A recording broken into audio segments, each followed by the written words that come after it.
स्वागत है एक बार फिर से आप सभी लोगों का आपके अपने ऑनलाइन इंस्टीट्यूट टारगेट ऑन में। मैं एनके सिंह हर रोज की तरह आपका शाम 6 बजे हार्दिक स्वागत एवं अभिनंदन करता हूं। टाइमिंग हो चुका है एनसीईआरटी का। शुरुआत हम फिर से करने चल रहे हैं एनसीईआरटी को। आज एक और चैप्टर, महत्वपूर्ण चैप्टर जो आपके लिए हमेशा से न समझने योग्य चैप्टर बना हुआ था, उसको भी आज हम आसान करने का फिर से प्रयास करेंगे।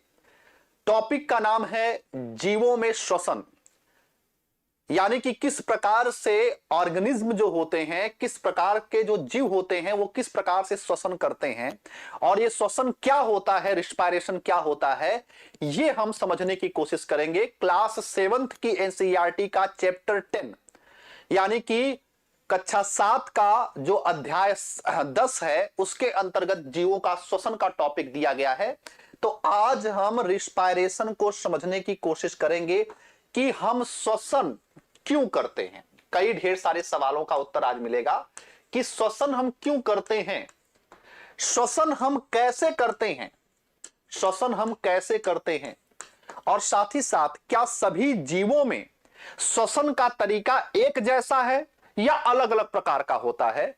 तो यानी कि श्वसन में जो विविधता है उस विविधता को भी हम समझने का प्रयास करेंगे, क्योंकि मनुष्य के श्वसन का तरीका, प्लांट के श्वसन का तरीका, केचुए के श्वसन का तरीका या अन्य जंतुओं के श्वसन का तरीका अलग अलग होता है। इसी वजह से हमको यहां पर इन सारे के सारे डिफरेंसेस को बहुत बारीकी से समझने की जरूरत होती है।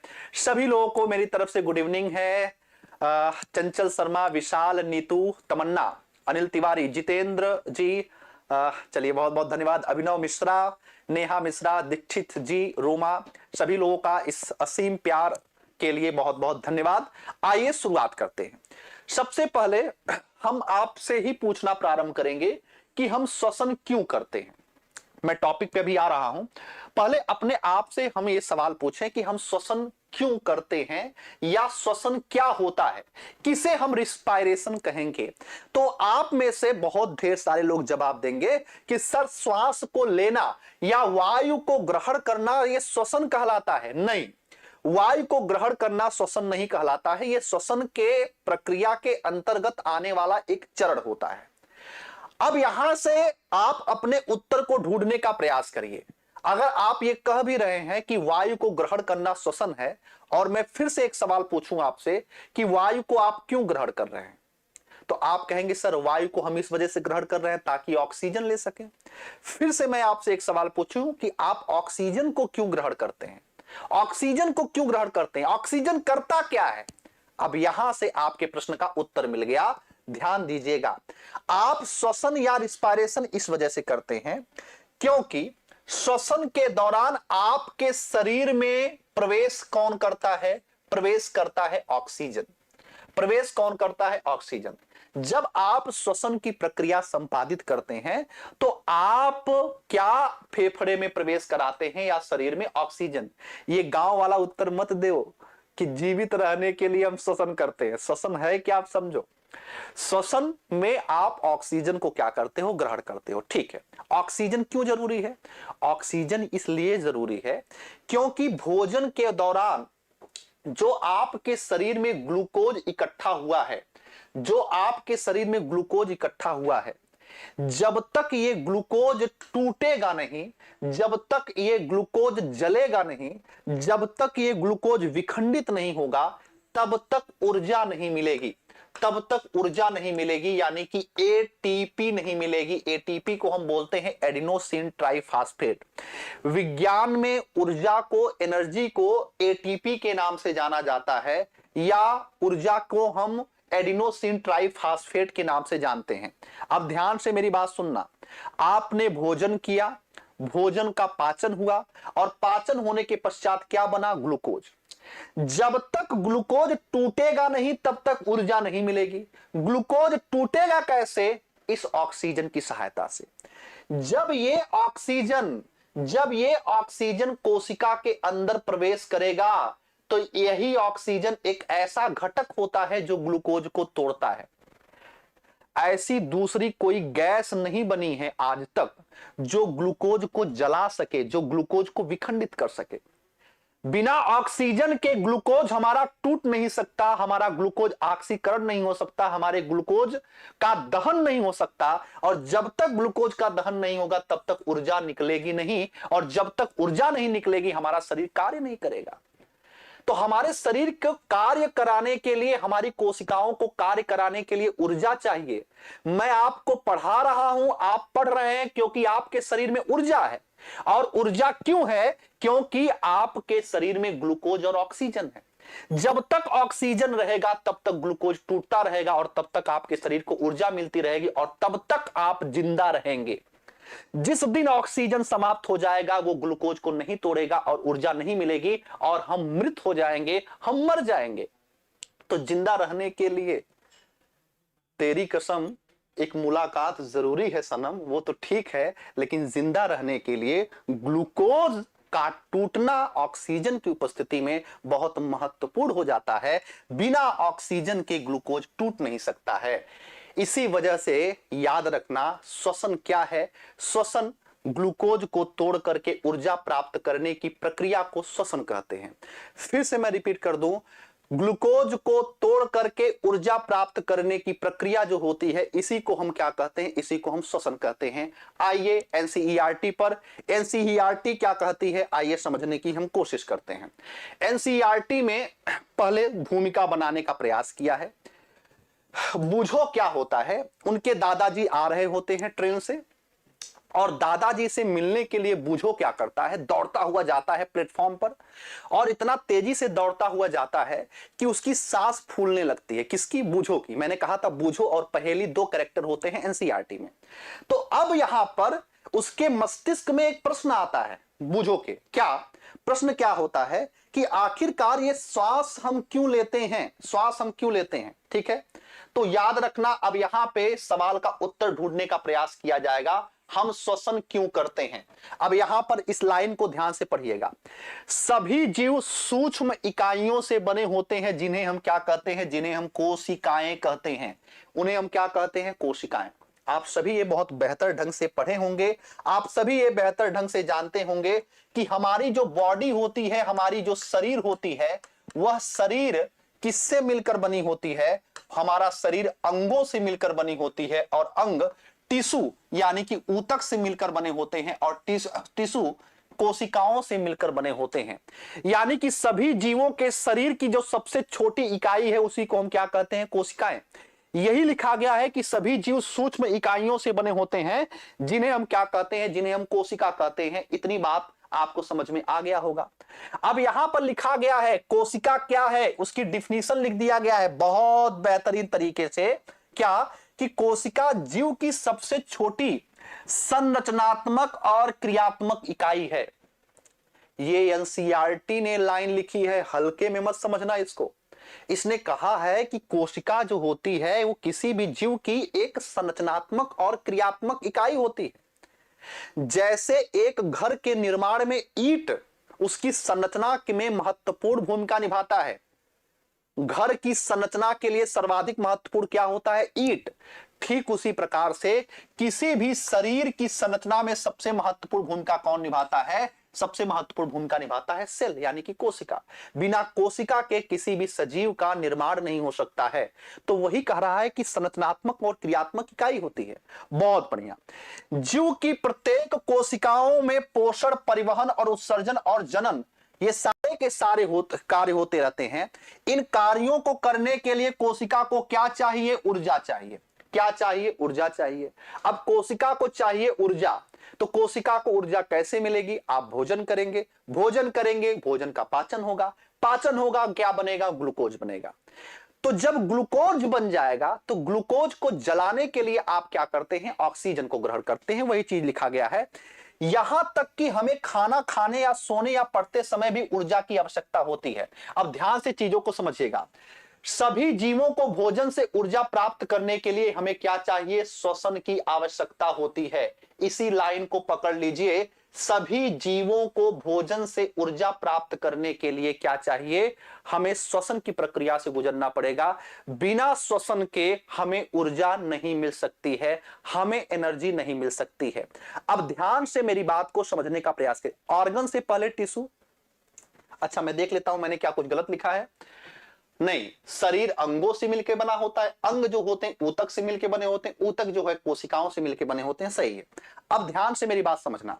ये श्वसन जो होता है, ये श्वसन जो होता है ये दो प्रकार से होता है। ये श्वसन जो होता है ये दो प्रकार का होता है।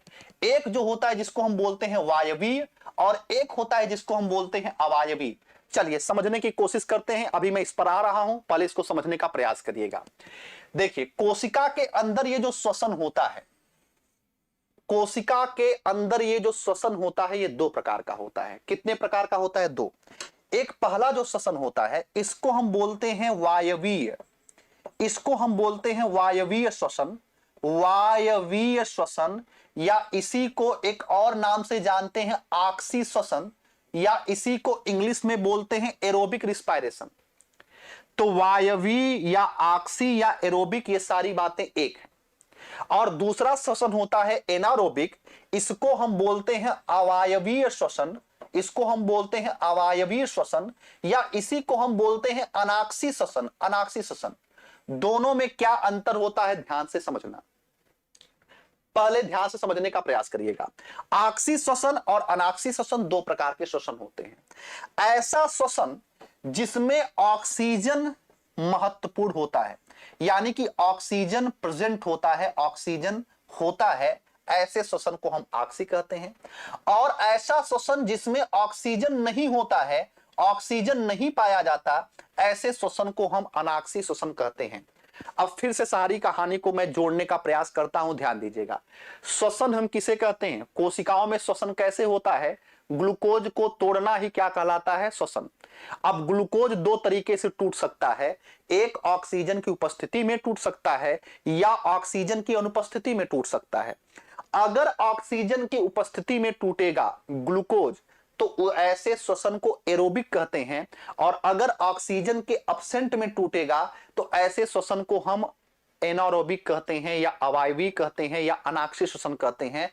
तो श्वसन ये दो प्रकार का हो गया। किस आधार पर? ऑक्सीजन के आधार पर कि ऑक्सीजन है या ऑक्सीजन नहीं है। चलिए, इसी चीज को एनसीईआरटी ने भी लिखा है, ध्यान दीजिएगा। कोशिका के अंदर ग्लूकोज ऑक्सीजन का उपयोग करके कार्बन डाइऑक्साइड और जल में विखंडित होता है। अभी मैं इस पर आ रहा हूं। कार्बन डाइऑक्साइड और जल में क्या होता है? विखंडित होता है। जब ग्लूकोज का विखंडन ऑक्सीजन के उपयोग के द्वारा होता है तो वह वायवीय श्वसन कहलाता है, और जब ऑक्सीजन नहीं रहता है तो उसे हम क्या कहते हैं? उसे हम अवायवीय श्वसन कहते हैं। तो कुल मिलाकर के आपको यह बेहतर ढंग से पता चल गया कि दो प्रकार का श्वसन होता है। अगर ऑक्सीजन है तो इसका मतलब है वायवीय है, एरोबिक है, और अगर ऑक्सीजन नहीं है तो एनारोबिक है। इतनी बातें क्लियर है? अब ध्यान से मेरी बात को समझने की कोशिश करिएगा। एक फॉर्मूला दिया गया है, यह फॉर्मूला बहुत महत्वपूर्ण है। क्या फॉर्मूला है? ये एरोबिक रिस्पायरेशन का फॉर्मूला है। एरोबिक रिस्पायरेशन का क्या फॉर्मूला होता है ध्यान से समझिएगा। एरोबिक रिस्पायरेशन का फॉर्मूला है, क्या फॉर्मूला है ध्यान दीजिएगा। इसमें कहा गया है ये जो C6H12O6, यानी कि जब ग्लूकोज ऑक्सीजन की उपस्थिति में जलेगा तो क्या निकलेगा? कार्बन डाइऑक्साइड बनेगा, जल बनेगा, और साथ ही साथ क्या बनेगा? एटीपी, यानी कि ऊर्जा बनेगा, एटीपी बनेगा।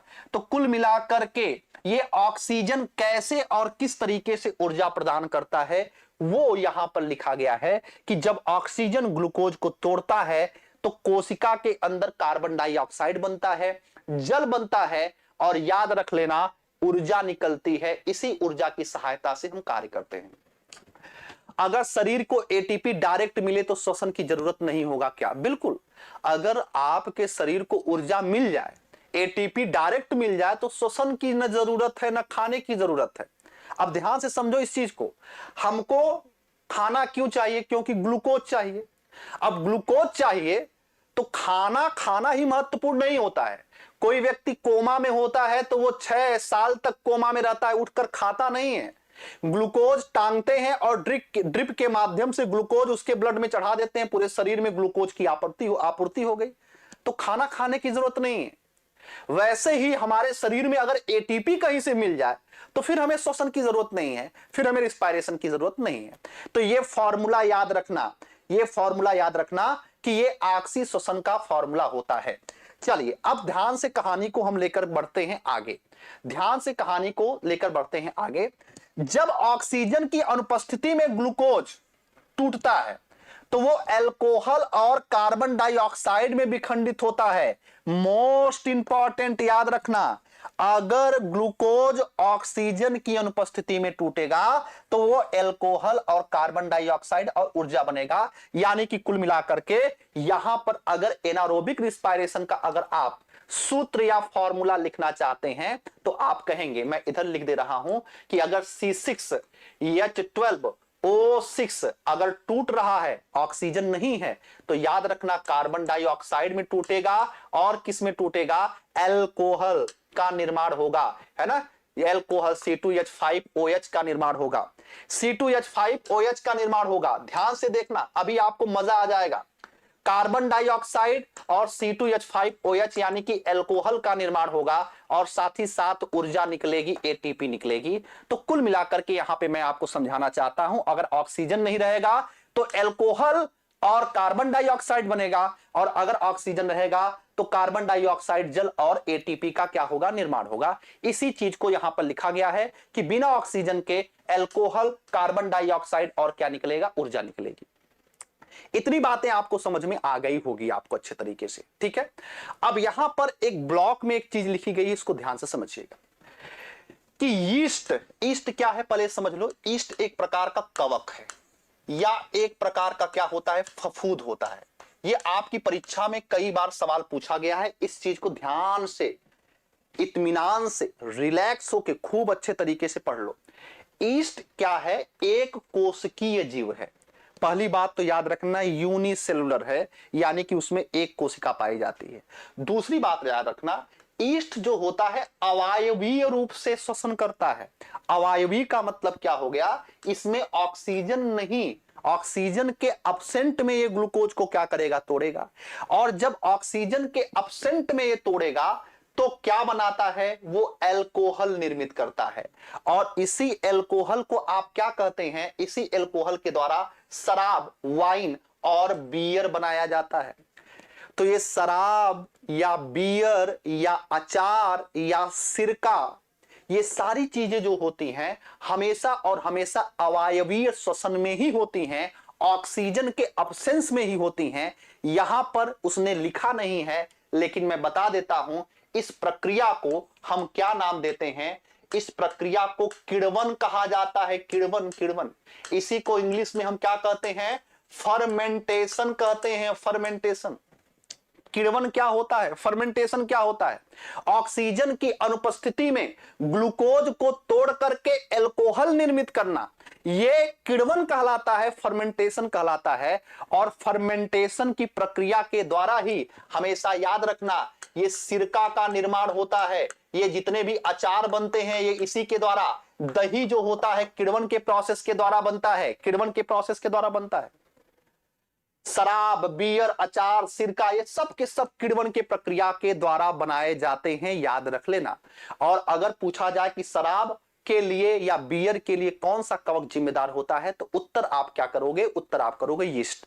तो इतनी बातें आपको समझ में आ गई। एक बात और समझना, किण्वन की खोज किसने किया था, किस वैज्ञानिक ने, तो लुई पाश्चर ने किया था। यह भी बात याद रखना, लुई पाश्चर नामक वैज्ञानिक ने फर्मेंटेशन की खोज किया था। ये वही लुई पाश्चर हैं, ये वही लुई पाश्चर हैं जिन्होंने पाश्चुराइजेशन यानी कि पाश्चुरीकरण की प्रक्रिया की भी खोज किया था, जिसमें हम किसी भी दूध को बचाने का प्रयास करते हैं। और लुई पाश्चर का मानवता पर बहुत बड़ा उपकार है। कैसे उपकार है, लुई पाश्चर ही वैज्ञानिक हैं जिन्होंने सबसे पहले रेबीज के टीके का आविष्कार किया। रेबीज के टीके का आविष्कार, पहले लोग को कुत्ता काटता था तो उनको हाइड्रोफोबिया हो जाता था, लेकिन आज के समय में रेयरेस्ट बीमारी हो गई हाइड्रोफोबिया, दिखाई ही नहीं देती, क्योंकि आराम से किसी कुत्ता काटता है, आराम से जाते हैं इंजेक्शन लगवा लेते हैं और उनसे निजात मिल जाता है।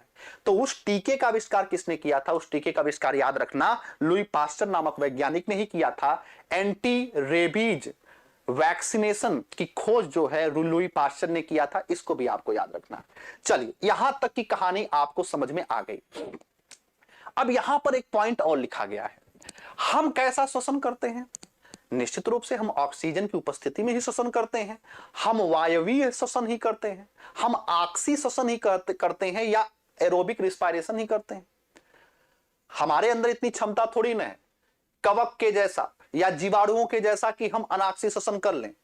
हम तो ऑक्सीजन की उपस्थिति में ही करते हैं, तो इसका मतलब है हम ऑक्सी श्वसन ही करते हैं। लेकिन बहुत महत्वपूर्ण पॉइंट समझो, हमारी पेशी कोशिकाएं भी अवायवीय रूप से श्वसन कर सकती हैं, यानी कि हमारी मांसपेशियां भी अवायवीय रूप से श्वसन कर सकती हैं, लेकिन ये ऐसा थोड़े समय तक ही कर सकती हैं। थोड़े समय ही हमारी मांसपेशियों के अंदर ये क्षमता है कि वो भी अवायवीय श्वसन कर सकते हैं। जैसे कब कर सकते हैं? रितु पांडे जी, एटीपी का पूरा नाम होता है एडिनोसिन ट्राइफॉस्फेट। अब ध्यान से मेरी बात सुनना कि हमारी मांसपेशियां कब अवायवीय श्वसन करते हैं। जैसे इस समय मैं खूब जोर जोर से बोल रहा हूं, खूब मैं आपको पढ़ा रहा हूं, और पढ़ाते पढ़ाते मैं थक जाऊंगा। क्यों थक जाऊंगा? क्योंकि हमारे पास में ऊर्जा की कमी हो जाएगी। आज मैं या अभी मैं इस समय इतना बोल रहा हूं, इस वजह से बोल रहा हूं क्योंकि मेरे शरीर में ऊर्जा है, लेकिन लगातार मैं अगर बोलता जाऊंगा तो मैं थक जाऊंगा। जब आप कोई भी काम लगातार करते रहते हो तो आप थक जाते हो। क्यों थक जाते हो? अब समझो इस बात को। इस वजह से थक जाते हो क्योंकि फेफड़ा उस मात्रा में ऑक्सीजन नहीं दे पाता। जैसे मैं लिख रहा हूं, प्यार से धीरे धीरे लिख रहा हूं, तो आराम से ऑक्सीजन है, ऊर्जा है, आराम से लिख रहा हूं। अगर ऑक्सीजन देने की अपेक्षा तेजी से इससे काम हम लेना शुरू कर दिए और ऑक्सीजन उस मात्रा में यहां पर नहीं पहुंच पाया, तो बिना ऑक्सीजन के ग्लूकोज टूटेगा, और जब बिना ऑक्सीजन के ग्लूकोज टूटता है तो देखो क्या बनता है, जब बिना ऑक्सीजन के ग्लूकोज टूटता है, कहां पर? हमारी पेशियों में, तो ऑक्सीजन की अनुपस्थिति में जब यह टूटता है तो लैक्टिक अम्ल बनता है। कौन सा अम्ल बनता है? लैक्टिक अम्ल। और जब लैक्टिक अम्ल बनेगा ना, तो धीरे धीरे क्या होगा? पेशियों में क्या होगी? ऐंठन होगी, यानी कि हमको दर्द की अनुभूति होगी, हमको थकावट की अनुभूति होगी। आप दौड़ रहे हो। क्यों दौड़ रहे हो? क्योंकि इस समय आपके पैरों के पास में एटीपी है, लेकिन आप दौड़ते ही जा रहे हो। अभी फेफड़ा उस मात्रा में ऑक्सीजन आपको नहीं दे पा रहा है, और ऑक्सीजन नहीं दे पाएगा तो यहां की मांसपेशियां अवायवीय श्वसन करने शुरू कर देंगी, ऑक्सीजन की अनुपस्थिति में टूटना शुरू कर देंगी। और जब ऑक्सीजन की अनुपस्थिति में टूटेंगी तो क्या बनेगा? लैक्टिक अम्ल। और जब लैक्टिक अम्ल बन जाएगा, लैक्टिक एसिड बनेगा, तो यही थकावट की अनुभूति होगी, यहीं पे थकावट की अनुभूति होगी। और यहीं से आयोग आपसे सवाल पूछेगा कि अधिक देर तक कार्य करते समय हमें थकावट की अनुभूति क्यों होती है? तो आप बोलोगे लैक्टिक अम्ल के जमा होने के कारण। यही चीज लिखा गया है। क्या आपने कभी ऐसा सोचा है अत्यधिक व्यायाम करने के बाद आपकी पेशियों में ऐंठन क्यों होती है? जब पेशियां अवायवीय रूप से श्वसन करती हैं, इस प्रक्रम में ग्लूकोज का आंशिक विखंडन से क्या बनता है? लैक्टिक अम्ल और कार्बन डाइऑक्साइड। लैक्टिक अम्ल का संचयन पेशियों में ऐंठन क्या करता है? उत्पन्न करता है, ऐंठन उत्पन्न करता है। गर्म पानी से स्नान करने अथवा शरीर पर मालिश करवाने से हमें ऐंठन से क्या मिलता है? आराम मिलता है। क्या आप अनुमान लगा सकते हैं ऐसा क्यों होता है? गर्म जल से स्नान अथवा शरीर पे मालिश करने से रक्त का संचरण बढ़ जाता है, जिसके परिणाम स्वरूप पेशी कोशिकाओं को ऑक्सीजन की आपूर्ति बढ़ जाती है। ऑक्सीजन की आपूर्ति बढ़ जाने से लैक्टिक अम्ल क्या होता है? कार्बन डाइऑक्साइड जल में पूर्ण विखंडित हो जाता है और हमको थकावट की अनुभूति नहीं होती है। मतलब क्या कहना चाहता है, मैं ट्रांसलेट करता हूं। अगर आप के शरीर में लैक्टिक अम्ल जम गया है तो आपको थकावट होगी। थकावट होगी तो क्या किया जाएगा, गर्म पानी से स्नान करिए या फिर मालिश करवाइए। मालिश करवाएंगे या गर्म का पानी से जब आप नहाएंगे तो आपके शरीर में ब्लड सर्कुलेशन बढ़ जाएगा। ब्लड सर्कुलेशन बढ़ जाएगा तो ऑक्सीजन का लेवल बढ़ जाएगा, क्योंकि आपके शरीर में ऑक्सीजन को ले जाने का काम कौन करता है, ब्लड। तो ब्लड बढ़ गया, ऑक्सीजन बढ़ गया, ऑक्सीजन बढ़ गया तो पुनः लैक्टिक अम्ल वहां से हट जाएगा और आपको वो जो थकावट हो रही थी उस थकावट से अनुभूति नहीं होगी। तो यहां पर मैं दो चीजों को समझाता हूं, आपके पॉइंट ऑफ व्यू से बहुत महत्वपूर्ण, ध्यान दीजिएगा।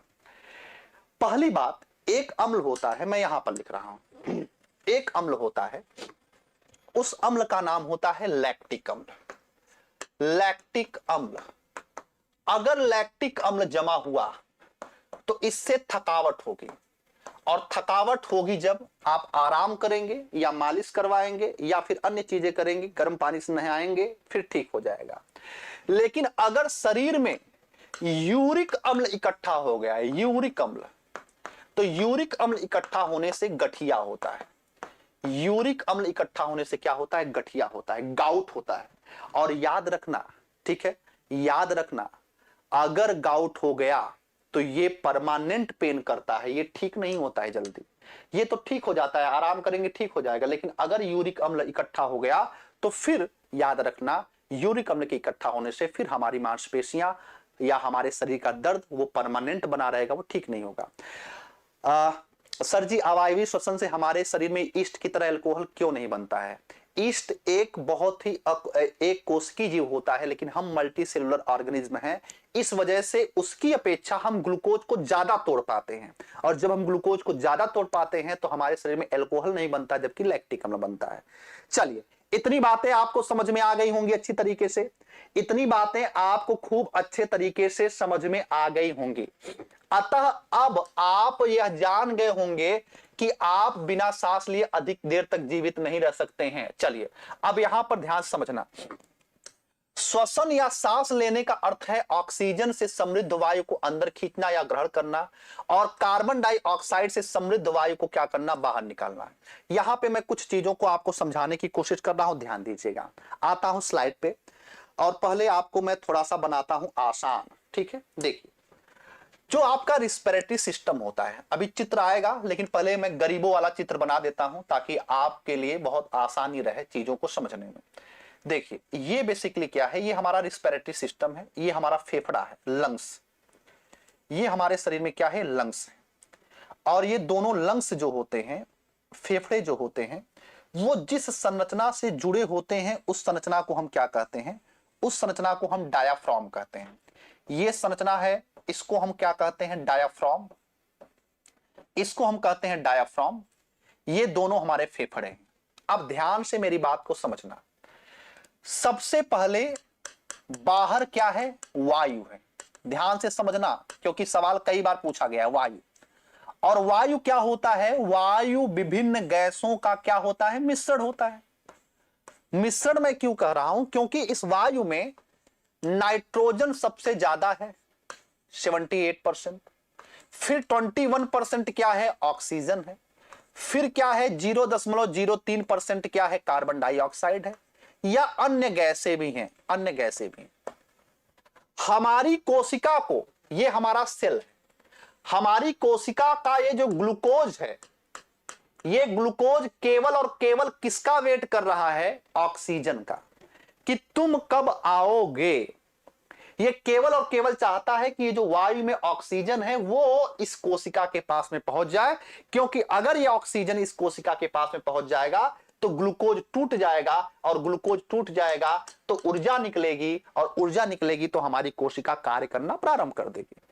अब ध्यान से कहानी को समझना, बहुत इत्मीनान से, ये पूरे के पूरे चैप्टर को अपने अंदर संभालेगा ये पूरा कॉन्सेप्ट।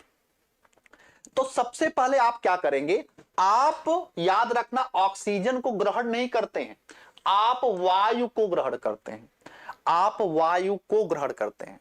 भले ही आपके शरीर को ऑक्सीजन की जरूरत है, कोशिका को ऑक्सीजन की जरूरत है, लेकिन आप ग्रहण क्या करते हो, आप ग्रहण करते हो ऑक्सीजन। आप ग्रहण क्या करते हो? वायु। नाक के अंदर कुछ ऐसा नहीं है कि नाक कहेगा ए भाई नाइट्रोजन तू रहने दे, केवल ऑक्सीजन ही जाएगा, ऐसा नहीं है। आप पूरे वायु को ग्रहण करते हो और ये वायु क्या करता है? ये वायु धीरे धीरे धीरे धीरे आगे बढ़ता है और ये प्रवेश कर जाता है कहां पर? फेफड़े में। तो यहां पर समझो इस बात को। तो इस प्रक्रिया में आप क्या करते हो? इस प्रक्रिया में सबसे पहले आप वायु को ग्रहण करते हो और जब वायु को ग्रहण किया जाता है तो इसे विज्ञान में क्या कहते हैं? इसको विज्ञान में इंस्पायरेशन कहते हैं। इसे हम क्या कहते हैं? इंस्पायरेशन कहते हैं।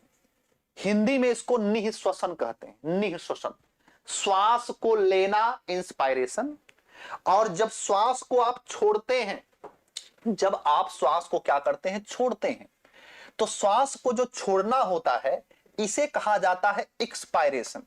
इसे हम क्या कहते हैं? इसे हम कहते हैं एक्सपायरेशन, यानी कि उच्छ्वास कहते हैं। इसी को हम इनहेल भी कहते हैं, एक्सेल भी कहते हैं। कहते हैं हम श्वास को इनहेल कर रहे हैं, श्वास लेना, श्वास को छोड़ना, श्वास लेना, श्वास छोड़ना, इंस्पायरेशन करना, एक्सपायरेशन करना। और यही इंस्पायरेशन और एक्सपायरेशन के द्वारा हम एक बार वायु को ग्रहण करते हैं, एक बार वायु को हम क्या करते हैं? छोड़ते हैं। तो जब वायु प्रवेश करता है तो इसी वायु में है ऑक्सीजन। अब ध्यान से मेरी कहानी को सुनो। यहां पे नाइट्रोजन भी है, यहां पे कार्बन डाइऑक्साइड भी है, यहां पे अन्य गैसें भी हैं। तो ये ऑक्सीजन कैसे यहां पे पहुंचेगा? ध्यान दो यहां पर, क्योंकि यहां पर पाई जाती है ब्लड वेसल्स। ब्लड वेसल्स का मतलब होता है रुधिर वाहिनी, और इसी ब्लड वेसल्स में क्या होता है? इसी ब्लड वेसल्स में पाया जाता है रुधिर। रुधिर पाया जाता है, रुधिर, ब्लड पाया जाता है, और इसी रुधिर में है हीमोग्लोबिन। इसी रुधिर में क्या है? हीमोग्लोबिन। हीमोग्लोबिन, ध्यान से समझते चलो। ये ब्लड में हीमोग्लोबिन है। हीमोग्लोबिन केवल और केवल किसके साथ में जुड़ता है? किसके साथ में अटैच होता है? ये केवल और केवल ऑक्सीजन के साथ में अटैच हो सकता है। ये न तो नाइट्रोजन को समझता है और न ही कार्बन डाइऑक्साइड को समझता है। न तो ये नाइट्रोजन के साथ में जुड़ सकता है और न ही कार्बन डाइऑक्साइड के साथ में जुड़ सकता है। ये केवल और केवल इसी ऑक्सीजन के साथ में जुड़ेगा और इस ऑक्सीजन को ब्लड के माध्यम से पहुंचा दिया जाएगा। कहां पर? कोशिका के भीतर। और जब कोशिका के भीतर ये ऑक्सीजन पहुंच जाएगा तो ग्लूकोज तो पहले से ही वेट कर रहा था, तुम कब आओगे। अब आराम से इस ग्लूकोज को तोड़ा जाएगा, और जब ग्लूकोज को तोड़ा जाएगा तो क्या निकलेगी? ऊर्जा। और जब ऊर्जा निकलेगी तो शरीर कार्य करना प्रारंभ कर देगा। इसी सारी चीजों को एनसीईआरटी ने लाइन बाय लाइन लिखा है। देखो क्या कहा है? ऑक्सीजन से समृद्ध वायु को शरीर के अंदर लेना अंतःश्वसन कहलाता है, इंस्पायरेशन कहलाता है। कार्बन डाइऑक्साइड से समृद्ध वायु को बाहर करना क्या कहलाता है? उच्छ्वास कहलाता है। यानी कि जब हम श्वास को बाहर करते हैं तो कार्बन डाइऑक्साइड ज्यादा निकलती है, जब हम श्वास को लेते हैं तो ऑक्सीजन ज्यादा बाहर निकलती है। चलिए अब यहां पर समझना, यह एक सतत प्रक्रम है, यानी कि हमेशा चलने वाला प्रक्रम है। यह प्रत्येक जीव के जीवन में हर समय अर्थात जीवन पर्यंत होता रहता है। हम सांस जीवन भर लेंगे, सांस लेना बंद मतलब हम बंद हो गए, है ना। अब यहां पर समझो, कोई व्यक्ति 1 मिनट में जितनी बार श्वसन करता है वह उसकी श्वसन दर कहलाती है। यह सवाल आपकी परीक्षा में पूछा गया है, कई बार पूछा गया है कि मनुष्य की श्वसन दर कितनी होती है, रिस्पिरेटरी रेट कितनी होती है। तो श्वसन दर का मतलब पहले समझ लो क्या होता है। श्वसन दर का मतलब क्या होता है, पहले समझो इस बात को। श्वसन दर का मतलब क्या होता है? श्वसन दर, श्वसन दर का मतलब क्या होता है? श्वसन दर का मतलब होता है जब हम श्वास को लेते हैं, यानी कि जब हम इंस्पायरेशन करते हैं, जब हम इंस्पायरेशन करते हैं, और जब हम श्वास को बाहर करते हैं, यानी कि जब हम एक्सपायरेशन कहते हैं, तो इन दोनों को मिलाने के बाद क्या बनता है? श्वसन दर। यानी कि श्वास को लेना और श्वास को छोड़ना, कितना श्वसन दर हुआ? 1। ठीक है, कितनी श्वास हुई? 1। अब 1 मिनट में आप कितनी बार ये प्रक्रिया करते हैं? 1 मिनट में आप ये प्रक्रिया विश्राम अवस्था में अगर हैं तो 15 से 18 बार करते हैं। 15 से 18 बार सांस को अंदर लेता है और बाहर निकालता है। अधिक व्यायाम में श्वसन दर कितनी हो जाती है? 25। भाई अगर अधिक आप काम कर रहे हैं तो 25, दौड़ रहे हैं तो और भी ज्यादा हो जाएगी। लेकिन याद रखना ये 15 से 18 वैल्यू, यानी कि मनुष्य का श्वसन दर कितना होता है? 15 से 18 होता है। जब हम श्वास को लेते हैं, श्वास को बाहर करते हैं, तो वो एक श्वास कहलाता है, एक श्वास कहलाता है। और एक सामान्य मानों में जो श्वसन दर होती है वो 15 से 18 होती है। बहुत बार सवाल पूछा गया है। आप अनुभव करो इस बात को कि 1 मिनट में कितनी बार सांस को अंदर बाहर कर रहे हो, है ना? अंदर और बाहर 2 बार नहीं गिनना है। अंदर बाहर कर लिए तो 1 बार, फिर अंदर बाहर किए, फिर 2 बार। इस तरीके से आप 15 से 18 बार ये प्रक्रिया करते हो। ठीक है, श्वसन क्या होता है? श्वसन को अंदर लिया, वायु को अंदर लिया जाता है तो क्या कहते हैं? बाहर निकाला जाता है तो क्या कहते हैं? श्वसन दर क्या होता है? ये सारी चीजें आप पढ़ लिए। चलिए अब आगे बढ़ जाते हैं। आगे क्या एनसीईआरटी ने दिया है देखिएगा। हम श्वास कैसे लेते हैं, श्वास हम कितने कैसे लेते हैं, और हम उच्छ्वास में बाहर क्या निकालते हैं, ध्यान से समझना। इन दोनों प्रक्रियाओं को मैं समझाने की कोशिश करते हैं कि हम श्वास को कैसे लेते हैं। इसके लिए सबसे पहले मैं आपको दिखाता हूं चित्र। ठीक है, सबसे पहले मैं आपको दिखाता हूं चित्र। चित्र के माध्यम से हम बातें करेंगे तो हम ज्यादा बेहतर ढंग से समझा लेंगे। यहां पर देखो, ये है डायाफ्राम। ये क्या है? ये डायाफ्राम है। ध्यान से चीजों को समझिएगा।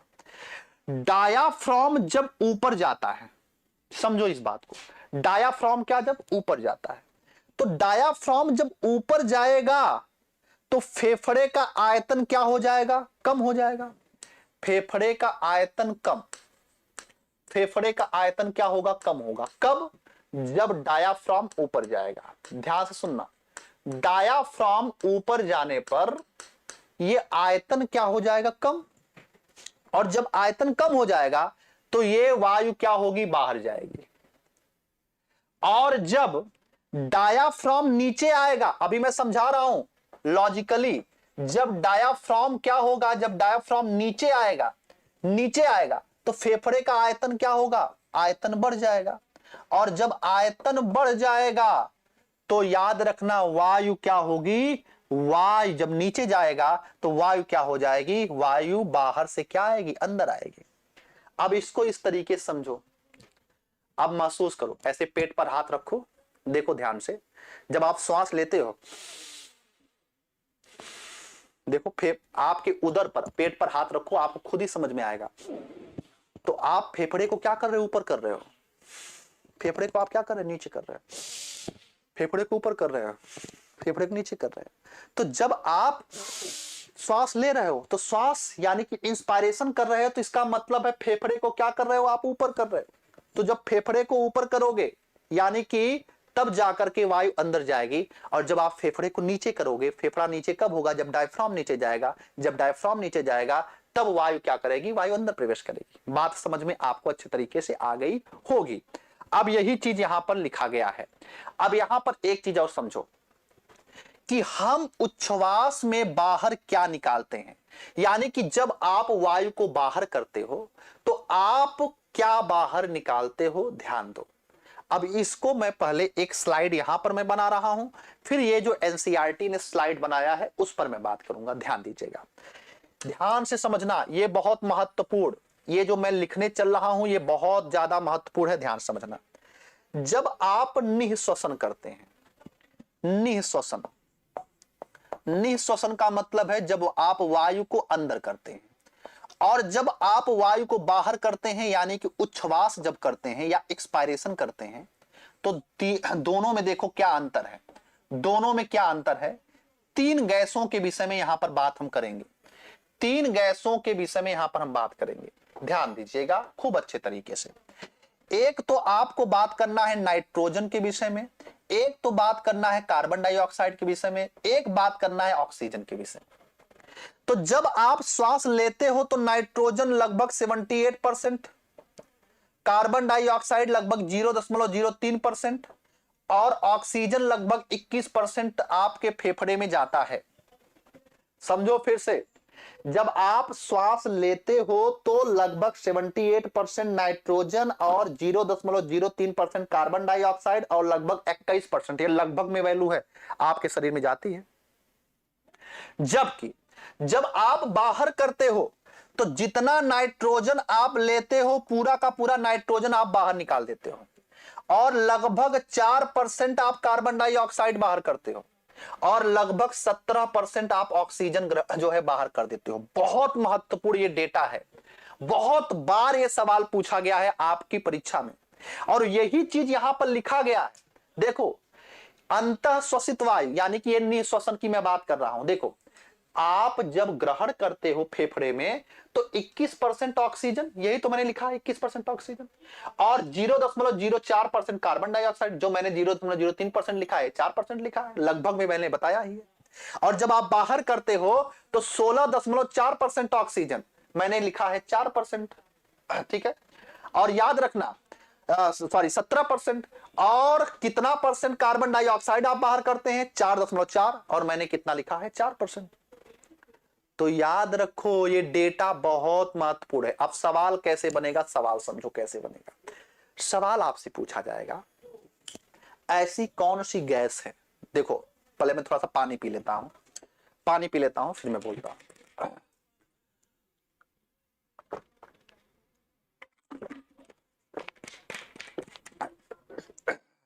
हाँ, अब ध्यान से मेरी बात सुनो। आपसे सवाल क्या पूछेगा कि ऐसी कौन सी गैस है जिसकी मात्रा में कोई परिवर्तन नहीं होता जब आप श्वास लेते हैं और आप जब श्वास बाहर करते हैं। उत्तर मिल गया आपको, नाइट्रोजन। पॉइंट नंबर 1, सवाल नंबर 1। सवाल नंबर 2, आप कितना प्रतिशत या आपकी कोशिकाएं कितने प्रतिशत ऑक्सीजन का उपयोग करते हैं। तो आपने 21% लिया, 17% आपने बाहर कर दिया, तो लगभग आपने 4% आपकी कोशिकाओं ने उपयोग में लाया। ऐसा नहीं है, ऐसा नहीं है कि आपने जितना ग्रहण किया ऑक्सीजन सब का सब उपयोग में आ जाएगा ना, केवल 4%, बाकी सब क्या कर दिया जाता है, बाहर। और 0.03 या 4% आप कार्बन डाइऑक्साइड को लेते हो, लेकिन बाहर कितना करते हो, बाहर आप 4% कर देते हो। बाहर आप कितना कर देते हो, 4% कर देते हो। ये 4% क्यों? अच्छा, कुछ लोगों के दिमाग में ये आएगा कि सर एक बात बताओ, आप ये कह रहे हो 0.03% हम लेते हैं और बाहर 4% करते हैं, ये कैसा? ले रहे हैं कम, बाहर कर रहे हैं ज्यादा, ये कैसे? तो भाई मेरे समझो, हमारे कोशिकाओं में भी कार्बन डाइऑक्साइड बनता है। अभी पीछे आपने पढ़ा ना, पीछे आपने पढ़ा ना, कहां पढ़ा, यहां पर मैंने कहा ना कि जब आपकी कोशिकाओं में ऑक्सीजन की उपस्थिति में ग्लूकोज को तोड़ा जाता है तो क्या निकलता है, कार्बन डाइऑक्साइड। तो ये कार्बन डाइऑक्साइड प्लस जो आप ग्रहण कर रहे हो वो दोनों मिला करके आप बाहर करोगे ना। कार्बन डाइऑक्साइड हमारे लिए यूजफुल नहीं है, इसी वजह से कार्बन डाइऑक्साइड की वैल्यू कितनी हो जाती है, इसी वजह से कार्बन डाइऑक्साइड की वैल्यू 4% हो जाती है। ये जो चार्ट मैंने आपको बनाया है इसको मोस्ट इंपॉर्टेंट करके रट डालिएगा, और आप किसी भी परीक्षा की तैयारी कर रहे हो, ठीक है, किसी भी परीक्षा की तैयारी कर रहे हो उसके लिए बहुत महत्वपूर्ण है, बहुत बेनिफिशियल है। चलिए अब आगे बात कर लेते हैं, अन्य जंतु कैसे श्वसन करते हैं। अन्य जंतु कैसे श्वसन करते हैं?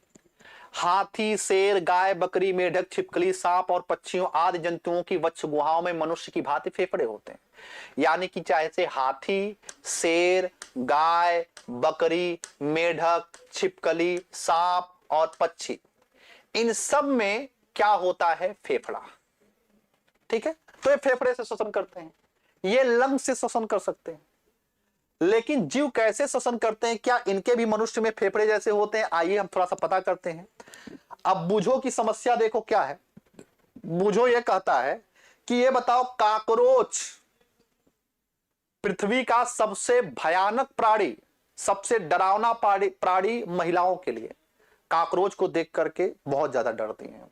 डायनासोर अगर आ जाए तो एक बार शायद महिलाएं लड़ने के लिए तैयार हो जाएं डायनासोर को देख करके, लेकिन तिलचट्टा को देख करके वो सरेंडर हो जाती हैं। फिलहाल काकरोच कैसे, मछली कैसे, केचुआ कैसे श्वास लेता है, क्या इनके पास भी फेफड़े होते हैं? आइए जानने का हम प्रयास करते हैं। सबसे पहले यहां पे काकरोच के विषय में बात किया गया है, काकरोच के विषय में, तिलचट्टा के विषय में। तिलचट्टा के विषय में बस एक बात याद रखना, तेलचट्टा के पास में 13 चैम्बर होते हैं। 13 चैम्बर होते हैं हृदय में। कितने चैम्बर होते हैं? 13 चैम्बर। और एक बात और याद रखना इसके विषय में, जो खास इसको बनाता है, इसमें ओपन ब्लड सर्कुलेटरी सिस्टम पाया जाता है। ओपन ब्लड सर्कुलेटरी सिस्टम पाया जाता है, यानी कि खुला परिसंचरण तंत्र पाया जाता है। खुला परिसंचरण तंत्र पाया जाता है। खुला परिसंचरण तंत्र का मतलब क्या होता है सर? ऐसा परिसंचरण तंत्र, देखो ये देखो देखो आपको चित्र में दिख रहा होगा ना, ये हार्ट, देखो heart heart heart heart heart. हमारे में 4 चेंबर है, हम केवल 4 ही लोगों को अपने दिल में स्थान दे सकते हैं, लेकिन ये तिलचट्टा जो है ये 13 चैम्बर रखता है अपने हृदय में। आप समझना इस बात को। ओपन ब्लड सर्कुलेटरी सिस्टम का मतलब क्या होता है? ओपन ब्लड सर्कुलेटरी सिस्टम का मतलब ये होता है जैसे हमारा ब्लड धमनी और सिरा में बहता है। धमनी और सिरा का मतलब एक पाइप में बहता है। तिलचट्टा में ऐसी पाइप नहीं है, ऐसी कोई ब्लड वेसल्स नहीं है। याद रखना, ऐसी कोई भी ब्लड वेसल्स नहीं है, ऐसे खुले में बहता है। जैसे आपके खेत में अगर पानी पहुंचता होगा तो एक तरीका तो ये होता है कि नाली के माध्यम से पहुंचता है। कभी कभी क्या होता है, जब नहर ओवरफ्लो हो जाती है तो फिर ये नहीं देखती नाली फाली, सीधे चलती है, जो जो रास्ते में आता है उधर से वो होकर के गुजरता है। वैसे ही तिलचट्टा है।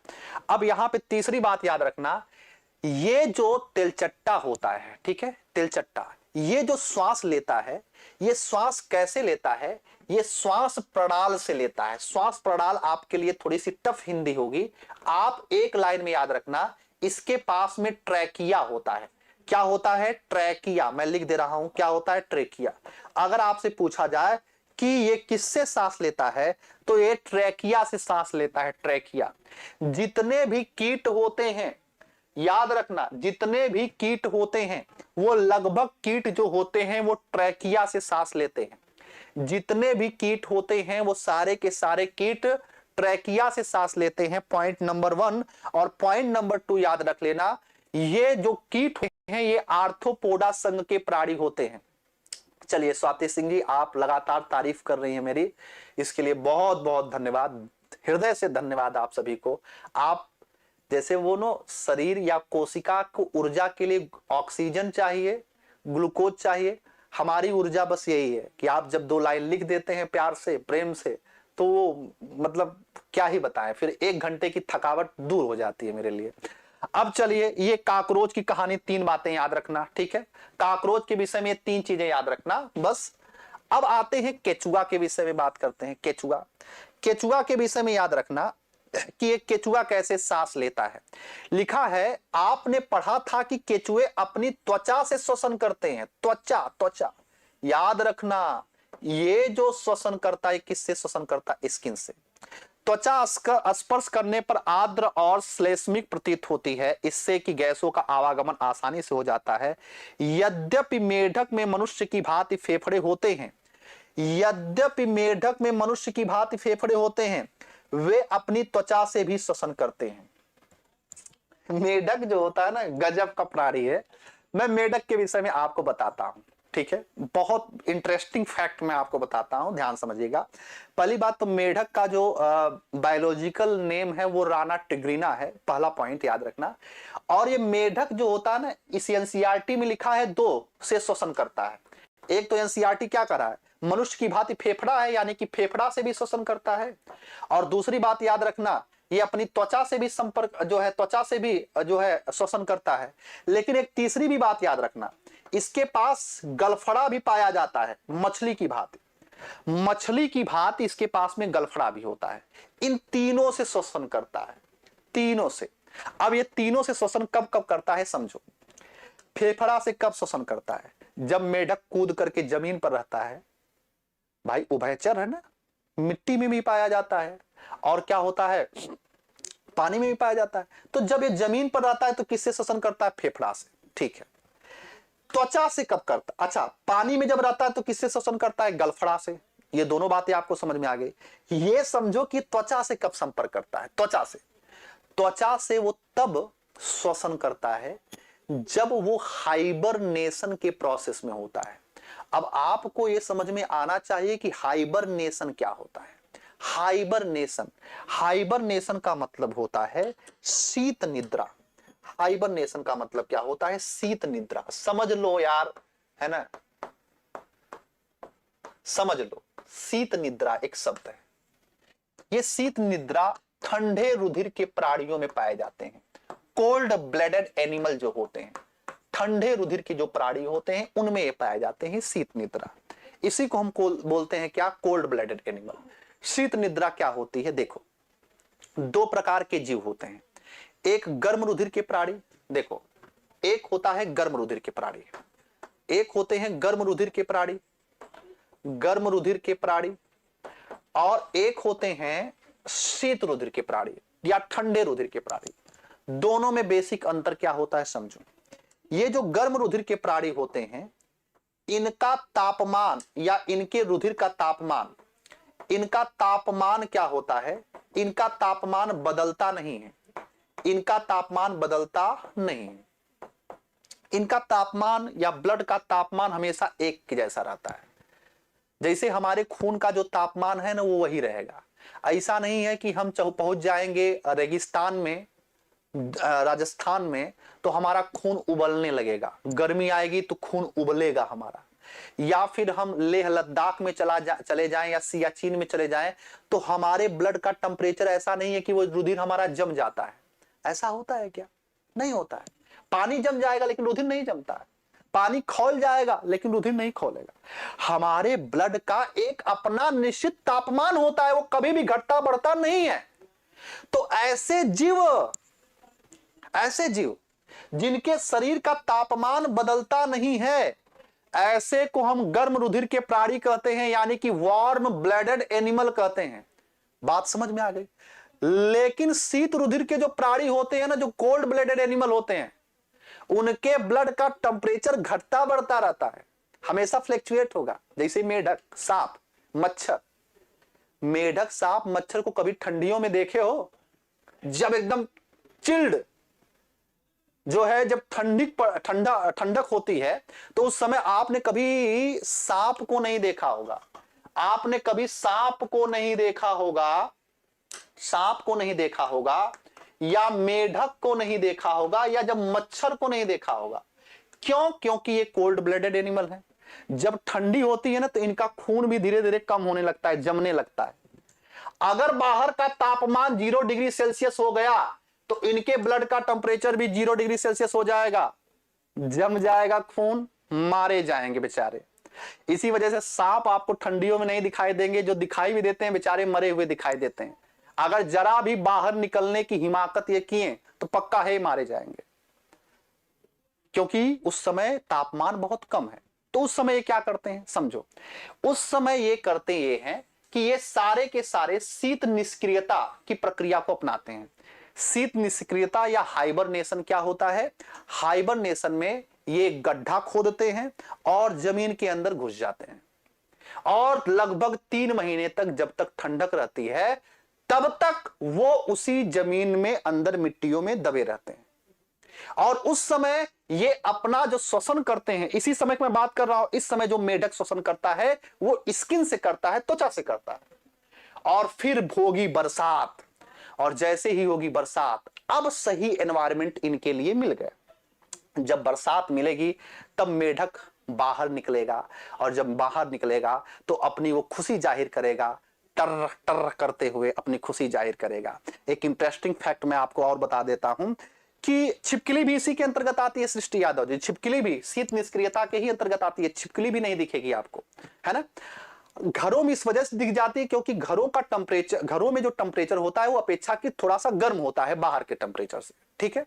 एक इंटरेस्टिंग फैक्ट और मैं बता दूं, वो जो मेढक जो आवाज करता है बरसात के मौसम में, वो एक फीमेल मेढक होता है। वो अपने मेल मेढक को आकर्षित करने के लिए, बात समझ में ना है, आगे आप समझदार हैं, तो वो आकर्षित करने के लिए अपनी खुशी को क्या करता है, वो जाहिर करता है। तो फिलहाल मैं आता हूं सीधे टॉपिक पे। हाँ, तो मैं ये कह रहा था कि मेढक जो होता है वो तीनों से श्वसन करता है, तीनों श्वसन करता है, याद रखना।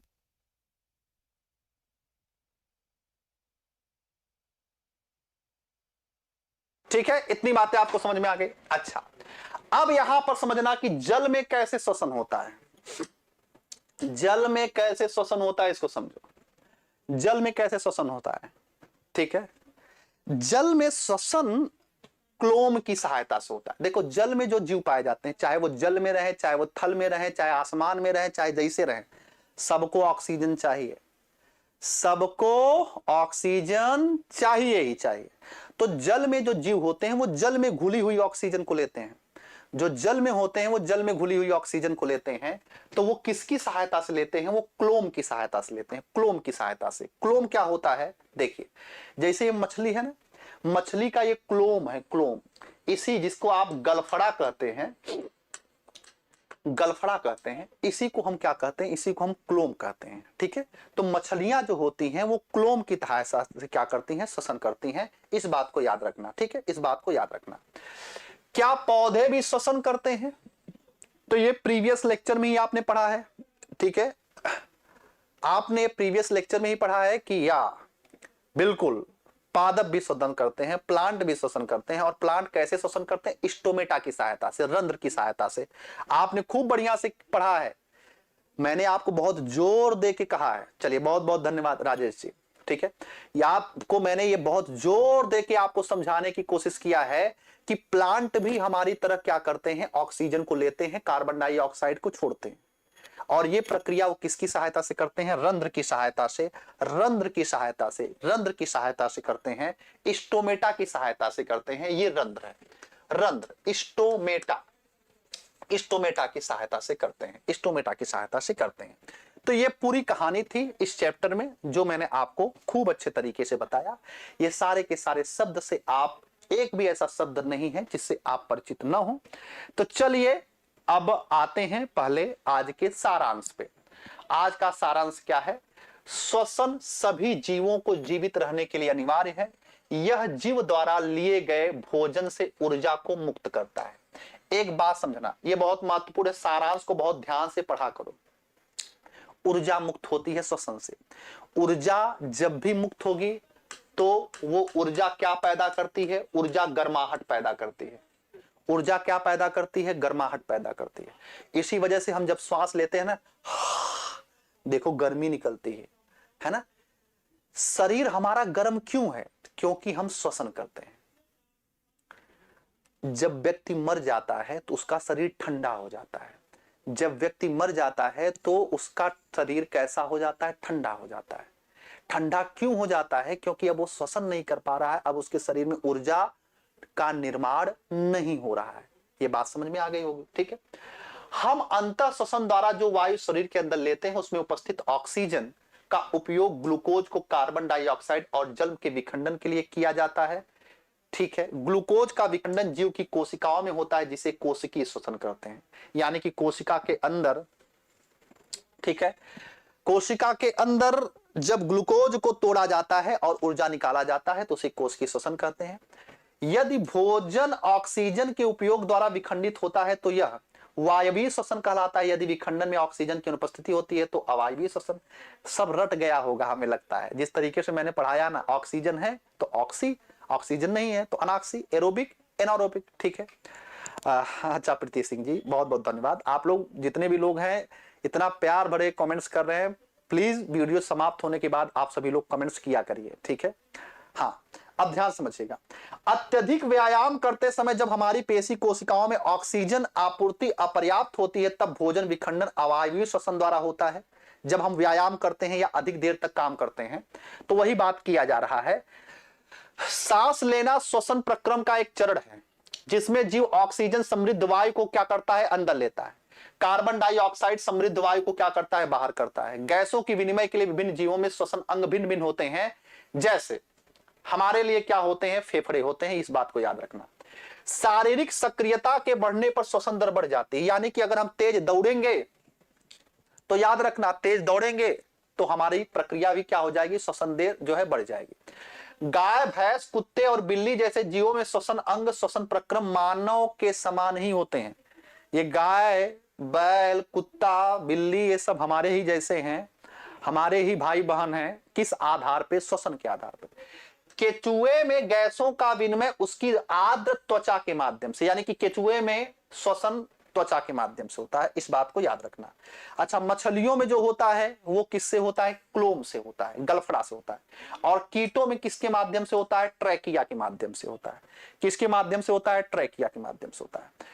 पादपों में मूल मृदा में उपस्थित वायु को ग्रहण करती हैं, पत्तियां नन्हे छिद्र होते हैं। कुल मिलाकर के इतना याद रखना कि पौधों में स्टोमेटा के द्वारा होता है, स्टोमेटा के द्वारा होता है। ठीक है, कुछ सवाल आपके लिए हैं, जल्दी से फटाफट आप लोग उत्तर करिएगा। सवाल यह है कि यदि कोई धावक दौड़ समाप्त होने पर सामान्य से अधिक तेजी से गहरी सांसें क्यों लेता है? अगर आप दौड़ रहे हैं, दौड़ते दौड़ते उसके पश्चात जो होता है, आप गहरी सांस क्यों लेते हैं? क्योंकि फेफड़ा उस मात्रा में ऑक्सीजन नहीं दे पाता। ठीक है, ऑक्सीजन की पूर्ति के लिए आप गहरी सांसें लेते हैं। वायवीय और अवायवीय श्वसन के बीच में समानताएं और अंतर बताइए। क्या समानताएं हैं, क्या असमानताएं हैं? वायवीय श्वसन में ऑक्सीजन की उपस्थिति में होता है, अवायवीय श्वसन में ऑक्सीजन की अनुपस्थिति में होता है। ठीक है, तिलचट्टे के शरीर, अच्छा, जब हम अत्यधिक धूल भरी वायु में सांस लेते हैं तो हमें छींक क्यों आती है? इसके पीछे का कहानी को समझ लो ध्यान से, इसके पीछे की कहानी को ध्यान से समझिएगा। एक बात और समझना, ये नाक के अंदर जो हमारे बाल होते हैं, बाल ये बहुत काम के होते हैं। इससे मतलब इरिटेटिंग आपके लिए भले होता होगा, लेकिन ये बाल बड़े काम के होते हैं, ये फिल्टर का काम करते हैं। जैसे छन्नी जो होती है चाय की पत्ती को छान लेती है, ठीक उसी प्रकार से अगर ऐसी वायु है जिसमें धूल के कण पाए जाते हैं, अगर ऐसी वायु आपके फेफड़े में जाएगी तो आपके फेफड़े को संक्रमित करेगी। तो ऐसी वायु में को जो धूल कण होते हैं उनको छानने का काम ये बाल करते हैं। इस वजह से इन बाल को काटा उटा मत करो, याद रखना। ये बाल अगर बहुत काट दोगे ना तो वायु से आपका फेफड़ा जल्दी संक्रमित होगा। तो जब संक्रमित वायु हमारे ट्रैकिया में पहुंचती है तो वो उसको इन्फेक्ट करती है, और जब इन्फेक्ट करती है तो हमको छींक आती है, याद रखना। तिलचट्टे के शरीर में वायु प्रवेश करती है, उनके तिलचट्टे में जो शरीर में प्रवेश करती है, फेफड़े के द्वारा या क्लोम के द्वारा या श्वास रंध्रों के द्वारा या त्वचा के द्वारा? तो मैंने आपको बताया है श्वास रंध्रों के द्वारा, यानी कि ट्रैकिया की सहायता से। ठीक है, मनुष्य में, कुत्ता बिल्ली में फेफड़े के द्वारा, क्लोम मछलियों के द्वारा, और त्वचा केचुआ, याद रखना। एकदम याद हो गया होगा आपको अच्छे तरीके से। ठीक है, तो ये प्रश्न थे, और कुछ प्रश्न जो है मैं आपको भेज दूंगा टेलीग्राम चैनल पर। हमारे टेलीग्राम चैनल से आप सभी लोग जुड़ जाइए। ठीक है, मैं बार बार बता रहा हूं, वीडियो समाप्त होने के बाद मैं पिन भी कर दूंगा उस चीज को। उस टेलीग्राम से चैनल से जुड़ जाइए, और सारे क्वेश्चन और सारी पीडीएफ जो भी हमने पढ़ाया है वो आप तक पहुंचा दिया जाएगा। चलिए, बहुत बहुत आप सभी लोगों का धन्यवाद। मिलते हैं आप सभी लोगों से पुनः कितने बजे? शाम 6 बजे एक नए चैप्टर के साथ में। बहुत बहुत धन्यवाद। थैंक यू, नमस्कार, जय।